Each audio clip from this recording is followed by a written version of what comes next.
सुनने के लिए आए थे। नहीं तो कमल छाप में वोट देकर और अभी थोड़ी देर पहले केंद्रीय गृह मंत्री झूठ बोलने का काम किया गया है कि वो चुनाव नहीं लड़ेंगे किसी क्षेत्र से, और अभी जो चुनाव लड़ रहे हैं ये मेन धोखा हुआ है। देखिए, ओपी चौधरी जी का मैं नाम लूंगी क्योंकि उन्होंने खुद कहा था कि मुझे किसी भी क्षेत्र में चुनाव नहीं लड़ना है। नमस्कार, जय हिंद, जोहार, जय छत्तीसगढ़। मैं विनय पांडे और आपने देखना शुरू कर दिया है मुरारी चौपाल। आज हमारे साथ मौजूद हैं गोपिका गुप्ता जी, जो भाजपा की बागी प्रत्याशी हैं रायगढ़ से, और ये जिस समाज का प्रतिनिधित्व करती हैं, जिस समाज से ये बिलोंग करती हैं, उस समाज का ये बड़ा रसूख है पूरे रायगढ़ विधानसभा में, और इनका बहुत बड़ा मतदाता वर्ग है। ऐसे में माना जा रहा है कि इनका मतलब बहुत ज़्यादा वोटों को प्रभावित करेंगी, और एक बहुत बड़े क्षेत्र में इनका जो रसूख है, इसके चलते कांग्रेस और भाजपा दोनों को बहुत ज़्यादा डैमेज मिल सकता है। हम इनसे पूछते हैं, बातचीत शुरू करते हैं कि क्या इनका किस तरह का मैनिफेस्टो है, इन्होंने अपना संकल्प पत्र जारी किया है, और किस तरह के चीज़ें हैं। तो सबसे पहले स्वागत है आपका। बहुत धन्यवाद। क्या आपने कोई संकल्प पत्र या मैनिफेस्टो अपना जारी किया है कि आप क्या करने वाले हैं? जी, मैं यदि विधायक बन के आती हूँ, रायगढ़ जिले का मान सम्मान गौरव को मैं बढ़ाने का पूरा काम करूँगी। साथ ही साथ यहाँ की जो महिला बहनें हैं उनके सम्मान के लिए काम करूँगी, यहाँ के युवाओं के लिए काम करूँगी। मेरा जो प्रमुख उद्देश्य है क्षेत्र में पर्यटन स्थल को लेकर, उसको मैं लगभग 3.5 साल से सोच के रखी हूँ, लेकिन 5 महीने से मैं हर घर, हर गांव, हर स्कूल में जाके अपनी अपील रायगढ़ विधानसभा में पर्यटन स्थल विकसित हो, इसके लिए मैं काम कर रही हूँ। और लोगों का समर्थन भी बहुत अच्छा मिल रहा है। लगभग पर्यटन स्थल को लेकर मैंने 20,000 हस्ताक्षर अभी तक करवा लिए हैं, और यदि यहाँ पर्यटन स्थल विकसित होता है तो हमारे धार्मिक, सांस्कृतिक, प्राकृतिक स्थल जहाँ जहाँ भी है उसको हम लोग संवर्धन, संरक्षण करने के साथ साथ ये पर्यटन स्थल विकसित होता है तो यहाँ लोगों में एक रोजगार की संभावना बन जाएगी। जो बेरोजगार लोग हैं उनको रोजगार मिलेगा, साथ ही साथ हमारा रायगढ़ जिला सुंदर और स्वच्छ भी बनेगा। ये हमारा प्रमुख उद्देश्य है, अभी लेके चल रहे हैं हम लोग। ये इनके बात के साथ एक बात मैं ये कोट करना चाहता हूँ कि रायगढ़ जिला बहुत ज़्यादा पुरातत्विक धरोहरों से रिच है, बहुत ज़्यादा समृद्ध है। 30,000 साल पुराने केव्स हैं यहाँ पे। यहाँ बहुत ऐसी चीज़ें हैं जो मानव के विकास की श्रृंखला को प्रदर्शित करती हैं। ऐसे में ये चीज़ें बहुत ही ज़्यादा महत्वपूर्ण है कि अगर कोई इन पुरातत्विक धरोहरों को आगे बढ़ता देखना चाहे। दूसरी बात ये है कि पॉलिटिक्स की बात करते हैं, आप भाजपा से बागी हैं। जी, क्या हो गया जो आप एकदम से बागी हो गए? मैं लगभग 20 साल से राजनीति में जुड़ी हुई हूँ। 2004 में मैं जिला पंचायत चुनाव लड़ी, और वहाँ पे मेरा ऐतिहासिक चुनाव था, वो एक ही वोट से मैं जीती थी। लगभग 17,910 वोट मेरा था, तो कांग्रेस का 17,909 वोट था। एक ही वोट से मेरा वहाँ से चुनाव जीतना हुआ था। ये मेरे लिए ऐतिहासिक है।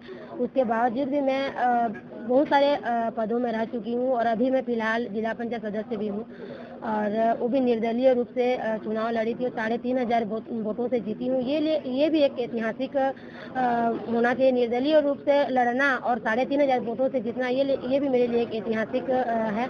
और जैसे आपने कहा अभी कहना चाहिए कि किस लिए बागी हुई हैं, तो मैं यदि निर्दलीय चुनाव लड़ी हूँ और पार्टी द्वारा मुझे जो भी जिम्मेदारी दिया गया है उस जिम्मेदारी को मैं बखूबी निभाई हूँ। मुझे जहाँ जितना लोगों को ले जाना, जितना भी टारगेट था उसको बखूबी निभाने का कोशिश की हूँ। भारतीय जनता पार्टी का सम्मान अभी भी करती हूँ, लेकिन यदि कोई खुद लोगों का यही कहना है कि आप बहुत ही सक्रिय हो, आपके जैसे सक्रिय नेत्री हमारे रायगढ़ जिला में नहीं है, तो क्या सक्रिय नेत्री कोई होता है? तो सक्रिय नेत्री को किसी न किसी पद में, संगठन में रहना चाहिए या नहीं? तो मैं यही पूछूंगी, यही कहना चाहूंगी कि अभी मुझे बूथ लेवल से लेकर राष्ट्रीय लेवल में कहीं भी संगठन में कोई स्थान में नहीं रखा गया है। चुनाव से पहले या टिकट बनने से पहले कोई आश्वासन दिया गया था कि आपको टिकट दिया जाएगा या टिकट कहीं से कोई इस तरह का? बिल्कुल, उनका ये कहना था कि जो सर्वे करवा रहे हैं, कुछ लोगों का आया था हम लोगों को फोन भी कि वास्तव में आप टॉप 1 में चल रही हैं, और हो सकता है क्योंकि अभी जातिगत के साथ साथ लोगों की योग्यता लोगों ने जो किया है काम, उस सब को लेके ही अभी टिकट दिया जा रहा है। इसीलिए पूरा उम्मीद था, और एक महिला होने के नाते, क्योंकि रायगढ़ जिला में कभी भी महिला प्रत्याशी को उतारा नहीं गया है, तो सब में देखते हैं तो आप फिट बैठ रहे हैं, आपको मिल सकता है, लोगों का यही कहना था। और मैं एक बात सबके सामने कहना चाहूँगी कि यदि अभी जो चुनाव लड़ रहे हैं, एक बार जरूर कहना चाहिए था कि मुझे यहाँ से चुनाव लड़ना चाहिएगा। जो झूठ बोलने का काम किया गया है कि वो चुनाव नहीं लड़ेंगे किसी क्षेत्र से, और अभी जो चुनाव लड़ रहे हैं, ये मेन धोखा हुआ है। देखिए, ओपी चौधरी जी का मैं नाम लूंगी, क्योंकि उन्होंने खुद कहा था कि मुझे किसी भी क्षेत्र में चुनाव नहीं लड़ना है। तो उम्मीद तो बनता है सबका, सब उम्मीद के साथ ही काम कर रहे थे। मैं अकेली नहीं हूँ, हमारे रायगढ़ जिले में और भी बहुत सारे नेता हैं जो चुनाव लड़ना चाहते थे, लेकिन पहले से यदि बोल देते कि मेरे को चुनाव लड़ना है किसी भी क्षेत्र से, तो शायद उम्मीद नहीं रखते वो लोग। हम लोग बिल्कुल भारतीय जनता पार्टी के लिए काम करते हैं, लेकिन जो झूठ बोलने का काम किया गया, उसके चलते भी हम लोग को आज ये निर्णय लेना पड़ा है। पार्टी से भी दबाव तो आया होगा ना? पार्टी से जी सीएम साहब का, मुख्यमंत्री जो है हमारे डॉक्टर रमन सिंह का भी फोन आया था, मनसुख मंडाविया जी का भी फोन आया था, तमाम 3-4 नेताओं का फोन आया था कि वास्तव में उस टाइम के बाद आपको किसी अच्छे पद में रखेंगे। ये तो मैं ये बोलना चाहूँ कि वास्तव में जब हम लोग निर्दलीय चुनाव लड़ के आए, तभी हम लोगों को यदि आगे बढ़ाने का उनका सोच नहीं था, तो किसी न किसी पद में हम लोग को रखना चाहिए था। और यदि पद में नहीं रखे हैं तो हम लोग कैसे अभी सोचे कि हम लोग अभी बैठ जाते हैं, तो हमें किसका मेन सपोर्ट आपको लगता है कि आपको सपोर्ट मिलेगा? मेरे क्षेत्र में बोलेंगे तो देखिए, मैं तो भारतीय जनता पार्टी की किसी भी कार्यकर्ता को अभी तक मैं फोन तक नहीं की हूँ, टच तक नहीं की हूँ कि मेरे सपोर्ट में आप आए, क्योंकि मैं भी खुद भारतीय जनता पार्टी से जुड़ी हुई थी और जुड़ी हुई हूँ। ऐसा नहीं है कि मैं भारतीय जनता पार्टी को छोड़ी हूँ, आगे भी भारतीय जनता पार्टी में ही जुड़ी रहूंगी। इसीलिए मेरे चलते किसी भारतीय जनता पार्टी के किसी भी कार्यकर्ता को कोई नुकसान पहुँचे या उनको गिल्टी फील हो, मैं नहीं चाहती। इसीलिए समाज की बात जी, ये समाज का सपोर्ट बहुत ही अच्छा मिल रहा है मेरे को, चाहे लोइंग साइड हो, चाहे सरिया में हो, पुसौर में हो, सामाजिक स्थिति बहुत ही अच्छा है और सभी सपोर्ट कर रहे हैं। साथ ही साथ अन्य वर्ग भी, अन्य समाज भी, सबका सपोर्ट बहुत ही अच्छा मिल रहा है, रिस्पॉन्स मिल रहा है। तभी मैं आज ताकत के साथ लोगों के पास जा रही हूँ, उनसे वोट मार रही हूँ, उनसे अपील कर रही हूँ।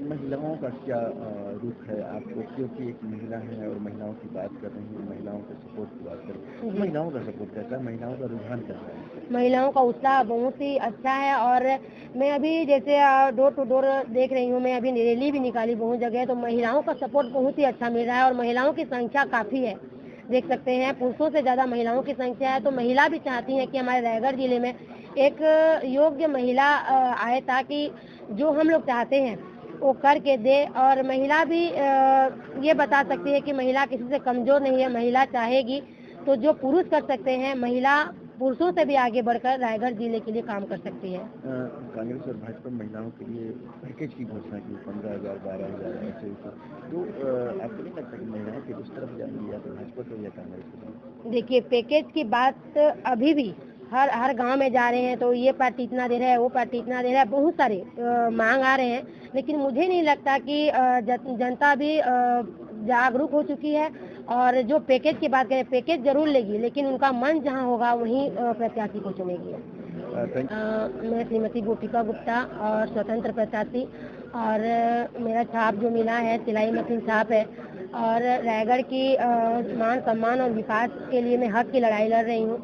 और ये केवल मेरी अकेले की हक की लड़ाई नहीं है, पूरे रायगढ़ जिले की हक की लड़ाई है, सभी महिलाओं की हक की लड़ाई है, सभी युवा युवती बुजुर्गों की हक की लड़ाई है। इसीलिए मैं सबसे निवेदन करती हूँ, सबसे आग्रह करती हूँ कि एक बार जरूर सिलाई मशीन छाप में अपना बटन दबाकर अमूल्य अपना योगदान दें, ताकि हम सब मिलकर रायगढ़ जिले को विकसित बना सकें, सुंदर और स्वच्छ बना सकें। Thank you.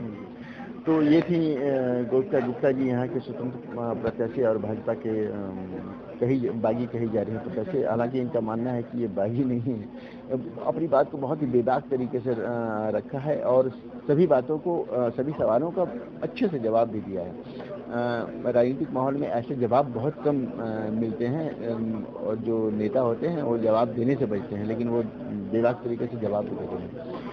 तो देखते रहिए मुनादी चौपाल, पढ़ते रहिए munadi.com, the voice of voiceless. Thank you.